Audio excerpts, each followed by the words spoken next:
비문학 80쪽이에요. 80쪽 펴고. 이제 좀 글씨하셔야 자, 뼈의 재구성에 대해서 나오는데, 우리가 뼈가 그냥 가만히 있는 게 아니라 자꾸 이제 다시 만들어진다는 거죠. 교체되는 과정에 대해서 나와요. 같이 한번 봐볼게요. 자, 뼈는 우리 몸을 지지하고 심장이나 뇌 등의 주요 장기를 보호하며 몸을 움직이는 데 중요한 역할을 하죠. 이렇게 우리 몸의 중요한 뼈는 평생 동안 길이나 굵기가 변하는 동적인 조직이며 외부 환경에 따라서 단단한 정도가 바뀌기도 합니다. 그래서 이런 식으로 뼈를 이루고 있는 무기물과 뼈의 세포는 계속적으로 제거되고 다시 생성되는 교체 과정을 겪는데 이것을 뼈의 재구성이라고 한대요. 자, 그러면 어떻게 이루어질까? 다음 문단 보면 뼈의 재구성에 관여하는 주요 세포는 세 가지가 있는데 뼈모세포, 뼈세포, 뼈파괴세포가 있대. 자, 먼저 뼈모세포는 뼈 조직의 표면에 주로 위치하고 있는 세포로 뼈 바탕질을 생산하는 역할을 합니다. 그리고 뼈세포는 뼈모세포가 더 이상 뼈 바탕질을 생산할 수 없게 된 세포를 의미하고 뼈파괴세포는 말 그대로 뼈모세포에 비해 크고 운동성이 있는 세포로 뼈 바탕질을 분해할 수 있는 효소들이 풍부하다라고 보면 되겠죠. 자, 이걸 개념을 잘 유념하고 그 다음 문단 가볼게요. 뼈의 재구성은 뼈 바탕질을 교체하는 것도 시작되는데 이를 위해서는 뼈 바탕질이 파괴되어야겠지. 그게 그 역할하는 게 당연히 뭐겠어? 뼈 파괴세포겠죠. 그쵸? 그래서 이 뼈 파괴세포는 재구성이 필요한 뼈 바탕질로 이동한 후 산과 단백질 분해 요소를 분비하여 뼈 바탕질의 무기물과 악효섬유를 분해하여 뼈 바탕질의 표면 이동이 가면서부터 이 뼈 바탕질을 녹여나가요. 아까 분해할 수 있는 효소들이 많다 했잖아. 그치? 뼈 파괴세포가 뼈 바탕질을 녹이며 지나간 자리로 주변에 있던 뼈모세포가 이동하여 분열하게 되고 그 과정에서 뼈 파괴세포가 분해한 무기물과 악효섬유 등을 이용하여 뼈 바탕질을 새롭게 형성하고 강화되면서 재구성이 완료된대요. 이렇게 뼈 바탕질을 새롭게 생산하다 뼈모세포들 중 일부는 더 이상 뼈 바탕질을 만들어내지 못하고 아까 뭐가 된다 했어? 이 뼈 세포가 된다라는 거죠. 이러한 과정을 통해 예전의 뼈는 새롭게 보강되고 단단해진대. 또 이런 뼈의 재구성은 압력과 같은 외부 환경에 영향을 받는데 이제 가정에서 우리가 만일 우주에 있으면 중력이 여기보다는 지구보다 낮을 거 아니야, 그치? 그러면 뼈에 가해지는 압력이 약해져서 뼈는 지구에 있을 때 받던 압력을 견딜 만큼 단단해질 필요가 없겠죠. 그래서 이 뼈모세포의 활동이 줄어든대. 그래서 뼈의 강도는 당연히 지구에서보단 더 약해지겠지. 그치? 또 일반적으로 뼈의 재구성은 나이에 따라 다르게 진행이 되는데 소아기 때부터 약 24세까지 그러니까 여러분이 계속 뼈의 양도 증가하고 강해지고 한다는 거죠. 그 이유는 뼈의 양과 밀도면서 큰 변화가 없다가 30대 후반이 넘어서 가면 이제 점차 감소되기 시작한대. 그러니까 우리 선생님도 이제 몇 년 안 있으면 이제 이렇게 되겠죠? 감소가 되겠죠? 여러분은 이제 계속 이제 24세까지는 계속해서 활발하게 이제 진행이 된다라고 보면 되겠지. 자, 그러면 여기 해당되는 이제 문제 봐볼게요. 여기서는 뼈 바탕질에 가서 뼈 파괴세포가 이제 먼저 파괴를 해야 되겠죠. 그래서 여기서 가고 나면 뼈모세포가 와야겠지, 그치? 그리고 더 이상 변하지 않았을 때 뼈세포가 된다 했잖아요, 그쵸? 그래서 여기서 알맞지 않은 것은 5번이 되겠죠. B의 일부가 뼈세포가 되면 더 이상 생산하지 않는다 했잖아요, 그치? 뼈 바탕질을 생산하는 게 아니겠죠. 완료됐으면 더 이상 안 하겠지, 그치? 자, 2번 가볼게요. 우주에서는 뭐의 활동이? 뼈모세포의 활동이 뼈 파괴세포보다 줄어들어서 뼈 강도가 어떻게 되겠어? 약해지겠죠, 그쵸? 1번이네요. 그죠? 됐나요? 자, 넘기면 문단별로 중심 내용 이제 연결하는 거네. 순서대로 두 번째 거, 마지막, 그리고 네 번째 거, 그 다음에 첫 번째 거, 세 번째 거 연결하시면 되고요. 됐을까요? 자, 밑에는 빈칸 넣는 거예요. 이거는 여러분이랑 표만 조금 다르지 똑같아요. 무기물, 그리고 세포, 그리고 뼈, 바탕질, 그 다음에 뼈모세포, 그 다음에 뼈, 바탕질, 그리고 마지막에 뼈세포가 된다 했죠. 자, 그 다음에 압력, 나이죠.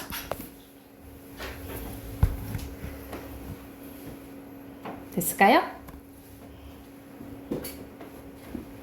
됐나요? 자, 오른쪽에 여러분 거랑 좀 다르거든요. 그래서 순서대로 해줄게. 1번에 조밀하다, 2번에 지지하다, 3번에 보강하다, 그리고 4번에 분해하다, 그리고 5번부터 순서대로 니은, 디귿, 기억이에요. 됐을까요? 자, 두 번째 것도 이어서 가보자. 두 번째 거 질문은 조금 짧죠? 여기서는 이제 앞에서가 약간 생물 쪽이었다면 이제 여기서 화학 쪽이에요. 자, 봐보면 물에 대해서 나오네. 자, 우리 물의 분자 뭐야? H. 오, 2O지, 그치? 알고 있죠? 물은 상온에서 액체 상태이며 100도씨에서 끓어 기체인 수증기로 변하고 0도씨 이하에서는 고체인 얼음으로 변하게 되죠. 만일 물이 상온 상태에서 기체이거나 또는 보다 높은 온도에서 끓어 고체 상태라면 물이 구성 성분 대부분을 차지하는 생명체, 우리도 이제 안에 물이 있잖아요, 몸 안에. 아마 존재하지 않았을 것이겠죠. 그래서 이런 식으로 생물체가 생명을 유지하기 위해서는 물에 의존하는 것은 무엇보다도 물 분자 구조의 특징에서 이제 비롯이 되는데, 이 특징에 대해서 이제 나와요. 물 1분자는 한 개의 산소와 두 개의 수소 원자가 공유 결합하고 있는데, 그래서 H2라고 하잖아요. 이 두 개의 수소 원자 약 104.5도의 각도로 산소와 결합돼 있대. 이걸 통해서 이제 2번 문제 풀 수 있겠죠, 그죠? 이때 산소 원자와 수소 원자는 전자 한 개씩 내어서 전자쌍을 만들고 이를 공유하는데, 하지만 전자쌍은 전자 친화도가 더 큰 산소 원자 쪽에 더 가깝게 위치하여 산소 원자는 약한 음전하를, 수소는 약한 양전하를 띠게 되어서 물 분자는 극성을 가지게 된대. 그래서 얘네들끼리 붙게 된다라는 거예요. 왜냐면 음극이랑 양극이랑 붙잖아, 그치? 이렇게 보면 되겠죠? 그래서 극성을 띈 물 분자끼리는 서로 다른 물 분자의 수소와 산소 사이에 전기적 인력을 작용하는 결합으로 형성된다라는 거죠. 물 분자가 극성을 가지고 있어서 물은 여러 가지 물질을 잘 녹이는 특성을 가지고 있는데, 그래서 우리 몸에서 용매 역할을 하고요. 각종 물질을 운반하는 기능을 합니다. 그래서 물은 혈액을 구성하고 있어 영양소, 산소, 호르몬, 노폐물 등을 운반하고요. 대사 반응, 에너지 전달 과정에서 매질 역할도 한다라는 거지. 또한 전기적 인력으로 결합된 구조는 물이 비열이 큰 성질을 갖게 된대. 그래서 비열은 물질 1g의 온도 1도로 옮겼을 때 필요한 열량을 말하는데, 물질이 갖고 있는 고유한 특성이 돼요. 그래서 체액은 대부분으로 우리 물이 구성되어 있어서 상당한 추위에도 어느 정도 체온이 내려가는 것을 막아준다는 거지. 특히 우리 몸의 여러 생리작용은 효소에 의해서 드러나는데, 단백질은 온도 변화에 민감하므로 우리는 체온을 유지하는 게 매우 중요하다는 거죠. 그러니까 적정 온도가 너무 높아버리거나 적정 온도가 너무 낮아버리거나 하면 우리는 몸이 망가진다라고 생각을 하면 되겠지, 그치? 왜냐면 효소 단백질에 의해서 일어나게 되므로. 그래서 우리가 열 오르면 되게 심각하게 생각하잖아. 열이 많이 계속 빨리 오르면 몸이 이제 신체 능력이 많이 망가지니까. 그래서 이제 온도 변화 되게 중요하다라는 내용이에요. 자, 그럼 해당하는 문제 답 확인해보자. 1번에 알맞지 않은 것은, 여기서는 물은 그 자체, 비열은 그 자체, 여기서는 비열이 큰 성질을 갖게 한다 했잖아, 그치? 근데 비열과 단백질의 관계는 없죠, 그쵸? 5번이네요. 그리고 2번에 보면은 O 하나에다가 H가 뭐라 했어? 2개씩이라 했잖아, 그치? 그럼 1, 3번은 아니죠. 그리고 104.5도의 각도로 H랑 O랑 연결돼 있어야겠지, 그치? 그러면 가장 적절한 것은 이렇게 연결돼 있는 2번이겠죠, 그죠? 됐을까요? 자, 그리고 문단에 대한 내용입니다. 자, 상온에서 액체, 100도의 수증기, 그리고 0도씨에서 얼음 되는 거 맞죠? 그쵸? 그리고 극성할때인 분자들끼리는 서로 끌어당기지, 그치? 맞고요. 그리고 산문단 여러분 거랑 쌤 거랑 좀 내용이 좀 다르긴 하거든요. 근데 여기서는 물이 여러 가지 잘 물질을 녹이는 형식이 있어서 용매 역할하고 잘 운반하며 온도 변화에 민감한 특성도 있어서 체온을 잘 유지해준다. 근데 여기서는 온도 변화에 민감한 것은 물이 아니라 뭐였어? 효소 단백질에 관련된 내용이었잖아. 그치? 뒷부분이 틀렸네요. 그쵸? 그래서 X예요. X. 자, 이거는 너무 쉽다. 기억이 들어갈까? 아까 뭐였어? 오고 니은에 들어갈 것은 H였죠. 그쵸? 자, 밑에 빈칸 왼쪽에는 극성 용매고요. 오른쪽에는 비열입니다. 됐나요? 옆에 어휘도 순서대로 인력, 체액, 대사예요. 3번의 대사. 그리고 4번의 공유, 의존, 민감입니다. 됐을까요? 자, 그리고 우리가 5랑 6도 숙제로 해올게요. 항상 비문학은 숙제로 95쪽까지 95쪽까지 숙제로 해오시게요. 자, 문학 펴봅시다. 문학 82쪽입니다.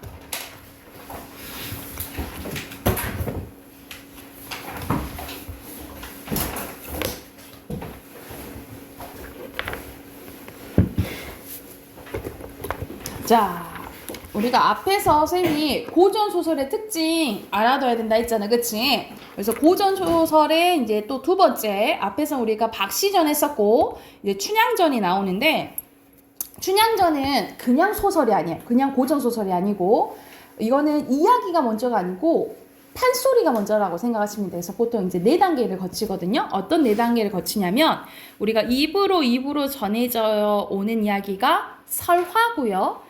이 설화를 기반으로 뭐가 만들어졌냐면 먼저 판소리가 먼저 만들어졌어요. 그래서 우리가 춘향, 가로 끝나는 것들 있죠. 이게 판소리가 먼저. 그래서 흥보가 아니면은 수군가 그리고 예를 들어 심청가 이런 식으로 먼저 이런 거 유명한 우리가 심청전, 춘향전, 뭐 흥부전, 별주부전 이런 것들 있잖아. 이거는 먼저 판소리가 먼저다라고 보시면 돼요. 그리고 이 판소리를 기반으로 소설이 만들어진 거야.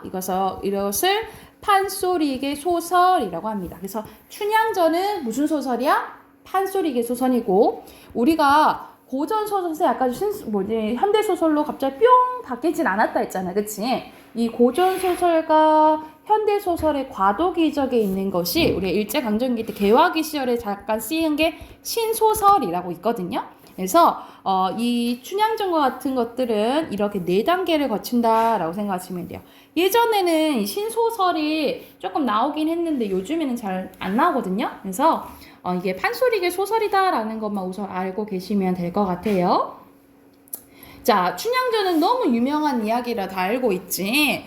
말 그대로 예전에 조선시대 때 춘향이와 이몽룡, 성춘향과 이몽룡이 이제 만나게 됐는데 얘네들은 무슨 차이가 있었을까? 그렇지, 신분 차이가 있었다는 거지. 그래서 춘향이는 기생의 딸이었고 이몽룡은 이제 사또의 이제 아들이었는데 이몽룡이 단오날 춘향이를 보고 첫눈에 반해하게 돼요. 그래서 둘이 100년가야 우리 같이 살자 하고 약속을 하게 돼요. 근데 얘가 이제 몽룡의 아버지가 이제 위로 올라가게 되면서 어차피 이몽룡도 과거 시험을 보러 이제 위로 올라가야 됐었어. 그래서 둘이 헤어지게 되는데 그때 누가 오게 되냐면 새로운 사또가 오게 돼요. 변학도라는 이제 사또가 오게 되는데 얘가 춘향이가 이제 이쁘다는 소식을 듣고 그럼 춘향이 불러봐. 그래서 야 오늘 아빠 하루 보내자 이렇게 이제 강제로 얘기를 하는데 춘향이는 이몽룡이 이제 여자잖아. 그러니까는 아니돼요. 그럴 수 없습니다. 라고 거절했다가 네가 뭔데 나를 거절해 하면서 옥에 춘향이를 같이 가두게 돼요. 그런 상황에 이몽룡이 과거 시험을 보는데 과거 시험에서 1등을 해. 장원급제를 하게 돼. 그래서 암행어사로 이제 오게 되고, 암행어사는 이제 고을에 이제 사또들이 잘 하고 있는지 몰래 잠입하는 거라 생각하시면 되겠죠? 그래서 이제 오게 되면서 이제 춘향이를 구해주고 해피엔딩으로 끝나는 이야기예요. 그래서 여기서 이제 나오는 이야기는 딱 그날이 어떤 날이냐면 84쪽으로 가볼게. 84쪽 보면은 이제 변학도의 생일잔치입니다. 변학도의 생일잔치 때 이제 이몽룡이 암행어사로 딱 와서 이제 혼내주는 거의 이제 마지막 부분이라고 생각을 하시면 돼요. 자, 우은봉이 하는 말이 뭐라고 하냐면 이제 잔치날에 이러한 잔치 풍류로만 놀아서는 맛이 적사오니 차운 한 수씩 해서 지어보면 어떨까요? 그러니까 우리 시 하나씩 지어봅시다 돌아가면서 하고 제안을 한 거예요. 그 말이 옳다 하고 운봉이 운을 내니까 높은 고자와 기름 고자 두 자를 넣어서 시를 짓자라고 한 거야. 이때 어사또 하는 말이 여기서 어사또는 이몽룡이를 얘기해요. 이몽룡이 약간 거지 양반인 척 해가지고 관아에 들어가게 되거든요. 그래서 근데 제대로 대접도 못 받아요. 그래서 하는 말이 이 거지가 어려서 한식계나 조금 읽었더니 좋은 잔치에 당하여서 술과 안주를 포식하고 사실 포식하지 않았어. 비꼬는 거예요. 반어법이에요. 반어법 쓰였고 그냥 가기 민망하니 내가 시 하나 좀 지어봐도 되겠어? 라고 하니까 운봉영장에 당겨들고 필연을 내어주니 좌중 사람들이 다 짓지도 않았는데 순식간에 글자를 지었으니 이거는 백성들의 형편을 생각하고 봉간사도의 정치를 감안해서 지었겠다. 그러니까 백성을 생각하고 이 변사도가 막 백성들을 막 괴롭히는 뭐였어? 탐관오리였어. 그것을 생각하고 시를 지었다라고 얘기를 하는 거예요. 그래서 여기서는 이제 약간 서술자가 약간은 개입한 부분이라고 보시면 되겠죠. 그래서 이런 식으로 한 시를 지었는데 그거의 해석은 뭐냐면 금동이의 아름다운 술은 백성의 피고 옥소반의 아름다운 안주는 백성의 기름이라. 너네가 그렇게 먹고 있는 술 백성들의 완전한 피고 너네들이 맛있게 먹고 있는 그 안주 백성들 기름에서 다 나온 게 아니냐라고 얘기를 한 거야.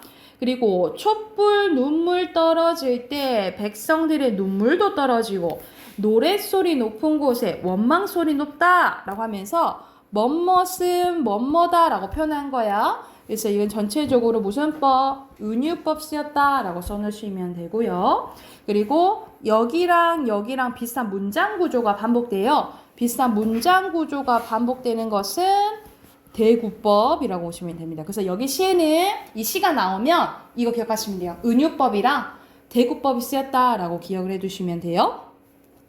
이렇듯이 지었으되 봉간사또는 몰라보고 운봉영장 글을 보면 속으로 아뿌시사 일났다. 그러니까는 변학도는 눈치 못 채. 얘는 어리석은 거지. 그 밑에 있는 운봉이 저 사람 보통 사람이 아닌데 이거 큰일 났는데 이렇게 눈치를 챈 거야. 이때 어사또가 이몽룡에 물러가고 각 연후에 각 안전들한테 분부해서 야야 일났다 라고 한 거야. 그래서 공방 불러서 자리단속, 병방 불러서 영마단속, 그리고 관청생 불러 다담상단속, 옥형만 불러서 죄인단속, 집사 불러서 형구단속, 형방 불러서 장부단속, 사령 불러서 숙직단속, 이런 식으로 단속을 한 거예요. 그래서 무슨 단속 반복되지, 그치? 여기서는 대구법도 쓰였고요. 그리고 나열대에서 열거법도 쓰였다라고 보시면 돼요. 그래서 이렇게 반복되면은 이게 판소리계 소설의 특징이에요. 운율을 형성해준다라고 보시면 돼요. 그래서 이런 것들 반복이 운율을 형성해준다라고 보시면 되겠죠. 한참 이렇게 요란한데 사정 모르는 저 봉간사또가, 그러니까 변학도가 물어본 거예요. 여보, 은봉, 뭐 이렇게 바삐 다니시오? 라고 물어보니까, 아니, 소피 보고 화장실 갔다 왔어요. 하고 이제 핑계를 대요. 봉간사또 술주정이 나서 이제 춘향이를 찾습니다. 춘향이를 급히 올리라. 이때 어사또가 이몽룡이가 부하들에게 내통을 합니다. 부하들에게 지시를 합니다. 야, 이제 출동할 때가 됐어. 라고 이제 얘기를 해요. 그래서 저리 가요 수근수근 하면서 이제 밑에 사람들한테 뭐 알리는 사람이라고 보시면 됩니다. 그래서 이제 결국 출동을 합니다. 그래서 달 같은 마패, 암행어사의 특징은 이제 마패를 갖고 있는 건데, 달 같은 마패의 직유법이죠.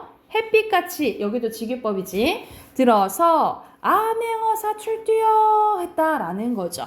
여기가 이제 첫 번째 극적 반전이 일어나는 부분 첫 번째라고 보시면 됩니다. 그래서 이렇게 외치는 소리에 강산이 무너지고 천지가 뒤집히는 듯 했다라는 거야. 정말 뭐 강산이 무너지고 천지가 뒤집히겠어? 그거 아니잖아. 부풀려서 얘기한 거잖아요.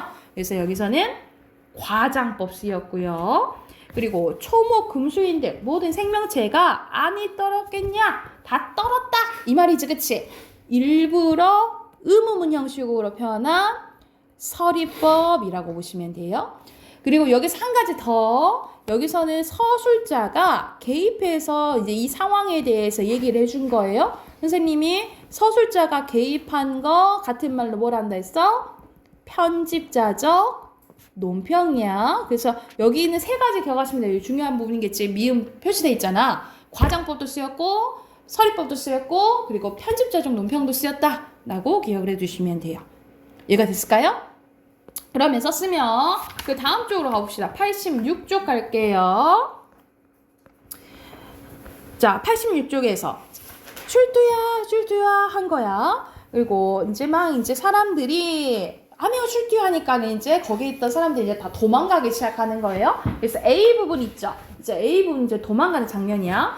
좌수별감 넋을 잃고 이방오방 혼을 잃고 나졸들을 분주하네. 모든 수령들이 도망가는데 거기 거동보소 인계 잃고 강정 들고, 그러니까 인계를 가져가야 되는데 오히려 지금 당황하니까 강정을 들고 가는 거예요. 병부 잃고 송편 들고 탄건 잃고 용수 쓰고 갓 잃고 소반 쓰고 칼집 쥐고 오줌 누기 부서지는 건 검은 고요 깨진 것을 북과 장보라 하면서 여기서는 막 수령들이 이제 도망가는 장면을 자세히 표현한 거야. 여기도 비슷한 문장 구조 반복됐죠. 그래서 대구법 나열됐으니까 열거법 쓰였어. 그리고 여기서는 사실 막 수령들이 도망갔다 라고 한 줄만 해도 되잖아, 그치? 근데 그것을 자세히 표현한 거죠, 그쵸? 그래서 이렇게 한 장면을 자세히 표현한 거 뭐라 하냐면 장면의 구체화라고 해요. 뭐냐? 여기서 A 부분은 저 써놓죠. 대구법, 열거법 쓰였고 이걸 뭐라 한다고? 장면의 구체화라고 한다고 했어요. 자, 그래서 본관사또가, 여기서 본관사또는 변학도죠? 이 변학도가 똥을 싸고 멍석이에 세양제 눈 뜨듯 하고 안으로 들어가서 뭐라 하냐면 얘도 이제 당황한 거야. 도망가서 아이고 문 들어온다 바람 닫아라 물 들어온다 목 들어라 한 거야. 근데 원래는 뭐라고 해야 돼? 바람 들어온다 문 닫아라 목 마르다 물 들어라 이렇게 해야 되잖아, 그치? 그런데 이런 당황한 것을 이제 말로 바꿔가지고 순서를 바꿔서 말장난하는 거예요. 우리가 어순을 바꾸는 거나 말을 이게 바꾸는 것을 도치라고 하는데 여기선 도치로 말장난친 거라고 보시면 돼요. 그래서 이건 도치에 의한 우리 말장난치는 거를 언어유희라고 하거든요. 그래서 여기서는 도치에 의한 언어유희가 쓰였다라고 써놓으시면 돼요.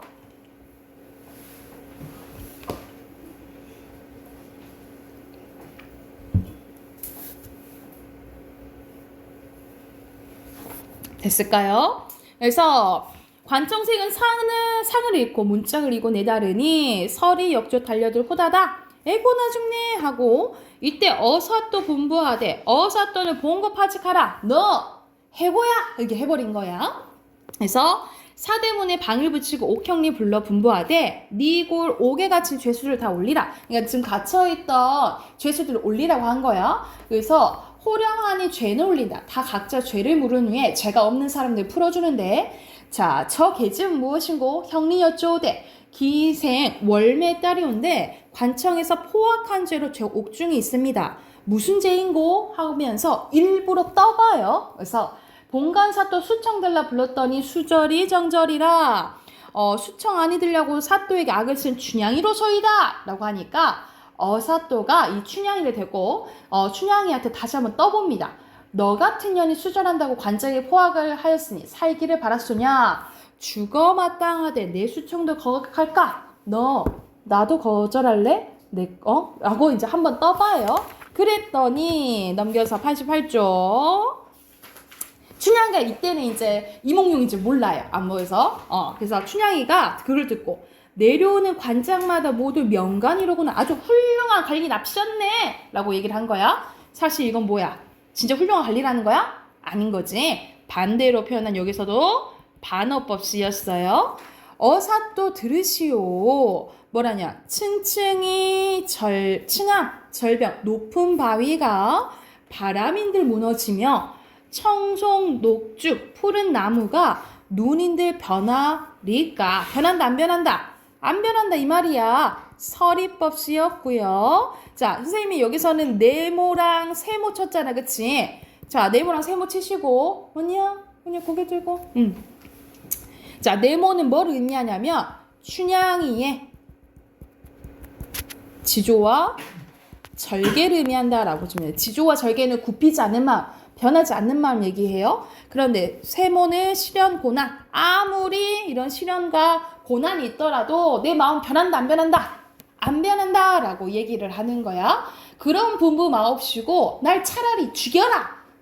너한테 수청을 바칠 바에는, 수청 들 바에는 난 죽겠다 라고 얘기한 거죠. 그리고 향단이한테 서방님을 찾습니다. 왜 그 전날에 거지 행세를 한 어사또가 이 춘향이를 보러 왔거든요. 그래서 이제 거지로 온 줄 알아. 그래서 서방님 어디 계신지 보아라. 어젯밤에 옥 문간에 와 계실 때 참만 당바했더니 어디 가셨는지 나 죽는지 모르느냐. 그때 어사또가 말합니다.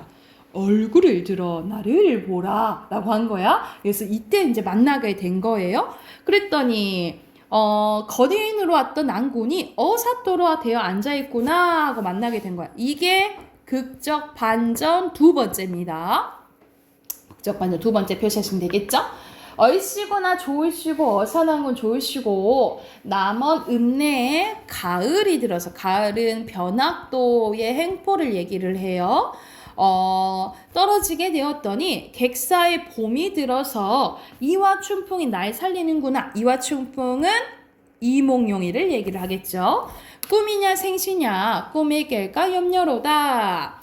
한참 일이 즐길 적에 춘향엄이 들어와서 가없이 끝없는 즐거운 말을 어찌다 말로 하겠냐. 말로 못한다 이 말이죠. 자, 춘향 높은 절개 광채 있게 되어서 어찌하니 좋을손가. 여기 보면 다 편집자죠. 논평이라고 보시면 돼요. 어사또 남원의 공모 다한 후에 춘향 모녀와 향단이와 서울로 내려갈 때 위가 찬란하니 세상 사람 누가 아니 칭찬해 다 칭찬했다 이 말이겠지, 그치? 이때 춘향이 남원에 하직할 때 연기하게 되었건만 고향이 이별하니 일이 일비가 아니되랴. 그래서 좋기도 하지만, 그러니까는 지금 춘향이가 몽룡이 따라서 이제 서울로 한양으로 가게 된 거야. 근데 좋기도 하지만 자기가 자라왔던 고향을 떠나기도 슬프기도 한 거예요. 그래서 뭘 하냐면 놀고 자던 부용당한 너 부디 잘 있거라. 광안로 오작겸에 영주각도 잘 있거라. 봄풀은 해마다 푸르건만 떠나객은 돌아오지 않는다고 이른 시는 나를 두고 하는 말이다. 다 각기 이별할 때 길이길이 무겁고 다시 보기 기약 없네 하면서 이때 어사또는 좌도와 우도의 읍들을 순찰한 민정을 살핀 후에 서울로 올라가 임금께 절을 하니 판서 참판 참의들의 입시하여 보고서를 살핍니다. 임금께서 몽룡이도 잘했고 그리고 춘향이 이야기를 들은 거야. 그래서 임금께서 크게 칭찬하시며 즉시 이조참의 대사성을 보호하시오 벼슬 내리고 춘향이를 정열 부인으로 봉합니다. 그러니까는 신분 뭐 하게 된 거야? 춘향이는 상승하게 된 거죠. 왜냐하면 춘향이는 천민이잖아. 근데 이제 정열 부인에서 신분 상승하게 된 거예요. 은혜에 감사드리고 물러나 부모님께 배우니 성은을 못 잊어 하시더라. 이때 이조판사, 호조판사, 좌의정, 우의정, 영의정 잔이 내고 우리가 영의정이 벼슬 중에 제일 높은 거잖아. 이 이몽룡이 이제 영의정까지 다 지내고 태음한이의 정열분에서 백년동락 할세. 삼남 삼녀 애도 많이 낳고요. 모두 다 청명하여 그 부친으로 났더라. 그래서 길이길이 행복하게 살았다. 행복한 결말을 맺은 춘향전 이야기예요. 그래서 여기서는 주제는 춘향이 입장에서 보면은 이제 지조와 절개 이제 대표적인 연려예요. 지조와 절개를 지켜라 라는 내용이고 몽룡이랑 이제 변학도 입장에서 보면은 어떤 주제를 갖고 있겠어요? 이 탐관오리에 대한 이제 탐관오리에 대한 응징 이걸 이제 알 수가 있겠죠. 자, 그래서 83쪽 앞으로 갈게요. 83쪽부터 90쪽까지 문제 풀고 답 확인할게요. 지금 바로 풀어보세요. 잠을 계세요?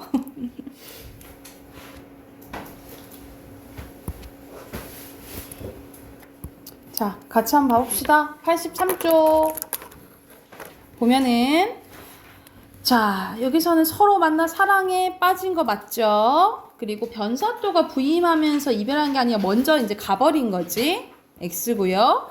그리고 몽룡이를 뭐 원망했어요? 그런 거 전혀 없고. 그리고 이몽룡이가 춘향이 구해준 거 맞죠?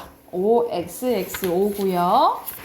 자, 1번 보면은 내용 일치 문제네요. 알맞지 않은 것은 3번이고요. 이거는 누가 시를 짓자고 했어?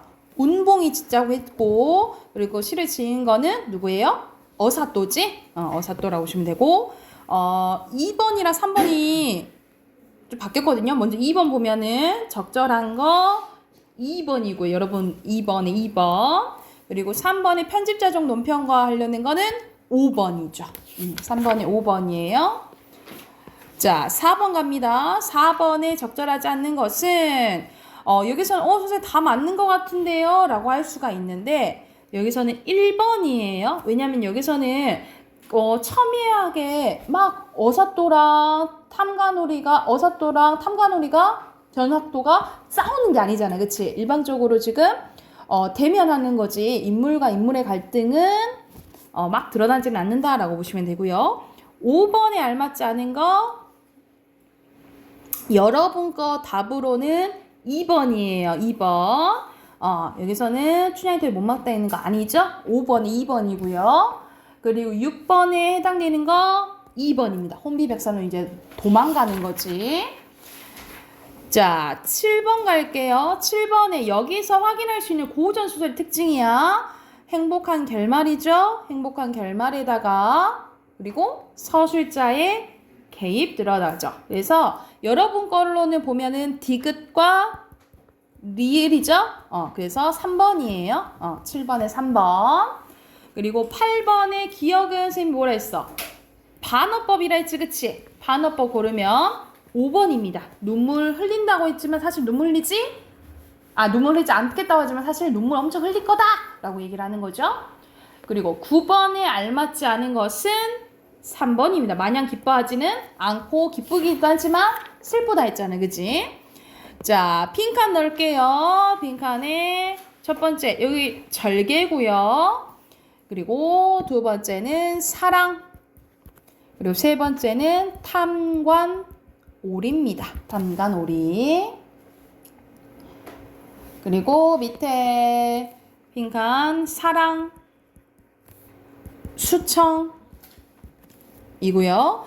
선생님이 주제가 조금 여러 가지 달라질 수 있다 했지, 그치? 겉으로 보면은 정절 지켜라 라는 거지만 이면적 숨겨져 있는 것은 신분을 초월한 남녀 간의 사랑이고요. 왜냐면 마지막에 춘향이가 신분산승하잖아, 그치? 그리고 부패한 지배계층에 대한 한 겁니다. 또는 뭐 탐관오리 써도 되겠죠? 지배계층 써놓으시면 돼요. 여기까지 됐을까요? 됐으면 우리 문법 꺼내봅시다. 문법 진도 나갈게요. 우리 벌써 다음 주가 또 2월 말이거든요. 그래서 월말평가 볼게요. 다음 주 화요일날 월말평가 볼 거예요. 다음 주 화요일날 볼 건데 우리가 의문변동 앞에서 교체, 첨가, 탈락 보였죠? 거기 부분, 그러니까는 페이지로 보면은 37쪽까지 앞에 선생님이 목요일날 다시 한번 얘기해 줄게요. 그런데 지금 얘기해 주면 26쪽부터 37쪽이 시험 범위라고 생각을 하시면 돼요. 거기에 해당되는 걸로 20문제 시험 볼 거야. 그래서 미리 공부하시고 오늘은 계속 이제 진도 나갈게요. 우리 이제 품사하고 있는데, 자, 우리 왜 이거는 계속 하는데도 불구하고 까먹는가 몰라. 왜냐면 선생님이 왜 그러냐면 이게 1학년 때, 품사 1학년 때 배우는 건데, 얘들 이제 어휘 시험을 우리 볼 때 있잖아. 이때 뒷부분에 봐도 품사 나왔거든요. 품사 시험 보는데도 막 다 틀리고, 관형사인지, 부사인지, 아직도 막 구별 못하는 사람이 있는데, 이걸 못하면 안 돼. 이제 이건 기본이야. 자, 우리 앞에서는 체언했었고, 오늘 할 부분 용언입니다. 용언은 여러분 쓸 용자에다 말씀 언자예요. 그래서 주로 주어가 어떤 상태인지, 어떤 행동을 하는지 하고 서술해주는 역할이라고 보시면 돼요. 그래서 주로 서술어로 쓰인다라고 보면 되고, 동사와 형용사가 여기에 해당됩니다. 동사는 움직임을 나타내는 거, 그리고 형용사는 상태나 성질 나타내는 거예요. 자, 보면 용자는 우리가 문장에서 막 변합니다. 그래서 쓰임에 따라 형태가 변해서 우리 뭐라고 배웠어? 가변어라고 배웠죠. 가변어고요. 자, 활용을 한다라고 했는데 활용은 문장에서 막 변하는 현상을 활용이라고 해요. 예를 들어서 나는 밥을 먹는다, 먹지, 먹구나, 먹어, 먹는구나, 막 이런 식으로 바뀐다는 거죠. 그치? 근데 뭐는 안 변해? 먹은 안 변하죠. 그쵸? 이런 식으로 이렇게 변하는 현상을 활용이라고 하는데, 안 변하는 요 부분을 간이라고 하고요. 뒤에 변하는 부분을 뭐라고 해? 미라고 한다라고 보시면 돼요. 다시 한번. 자, 막 이렇게 문장에서 변한 현상을 활용이라고 하는데, 변하지 않는 부분을 뭐라 한다고? 간. 변하는 부분을 어미라고 한다라고 보시면 되고요. 그래서 여기 설명 다 있죠? 어간과 어미로 구성되어 있고요. 활용할 때 뒤에가 변하는 거야. 어미 형태가 변한다라고 알아두시면 되겠죠. 이거 됐을까요? 됐나요? 자, 밑에는 동사입니다. 동사는 움직일 동자 생각하시면 돼요. 동작을 나타내는 건데, 이거는 종류를 따로 외울 필요는 없어. 자동사와 타동사 나오는데, 여러분 자동사와 타동사 영어 시간에 많이 배웠죠. 그치? 타동사 뭐야? 정민아, 타동사 뭐야? 타동사. 뭐가 필요라 한 거?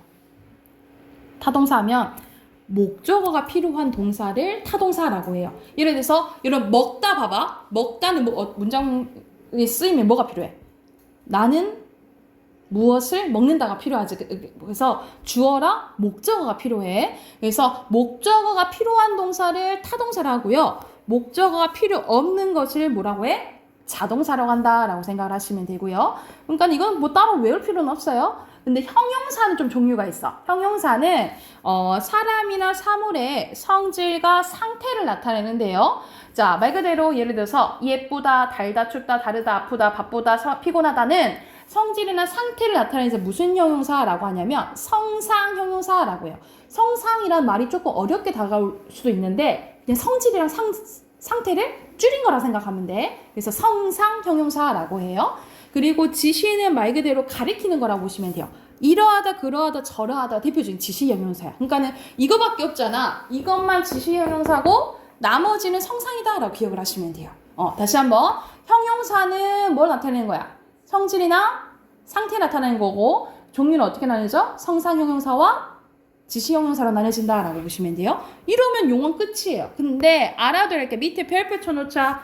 별표. 동사와 형용사의 구별법이에요. 우리가 동사와 형용사를 잘 구별하면 상관없지만 헷갈릴 때가 있단 말이지.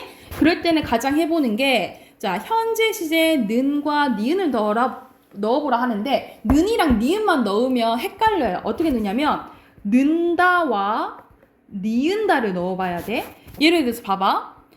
예쁜은 돼. 그치? 근데 예쁜다 자연스러워요?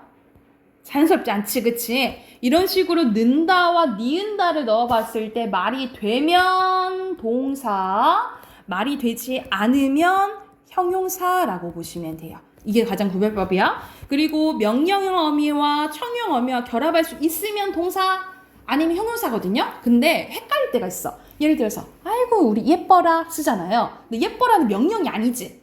그냥 이쁘다는 감탄인 거잖아요. 그치? 그래서 명령어미와 청형어미는 형용사 결합할 수 없는데 이건 좀 헷갈리니까 가장 잘 할 수 있는 구별법은 니은다를 넣어보는 거예요. 니은다와 는다를 넣어봐서 말이 되면 동사, 말이 안 되면 뭐? 형용사라고 생각을 하시면 되는데 여러분 그러면 있다는 뭘까? 있다는 형용사일까 동사일까? 동사? 동사일 때도 있고 형용사일 때도 있어요. 봐봐. 예를 들어서 볼펜이 책상 위에 있다 라고 할 때는 상태나 성질 나타내는 거야. 상태 나타내는 거야. 이때는 형용사예요. 근데 나 잠깐만 여기 있다가 갈게 할 때 있죠. 그럴 때는 동사야. 그럼 여러분 없다는 뭘까? 없다는 없는다 하면 좀 이상하지. 그치? 없다는 형용사예요. 형용사. 이런 식으로 니은다를 넣어봤을 때 말이 되면 동사 아니면 형용사라고 구별해 두시면 됩니다. 여기 왜 봐볼까? 한다는 니은다가 붙었지. 그러니까 동사야. 하다는. 근데 많다, 맞는다 이상하죠. 많다는 뭔가요? 그러면 형용사다라고 구별해 두시면 되겠죠. 네, 됐을까요? 자, 그러면 숙제 45쪽부터 47쪽 있죠. 47쪽까지 숙제로 해 오시게요. 표시 47쪽까지 숙제를 해 오세요. 아셨죠? 오케이, 여기까지 합시다.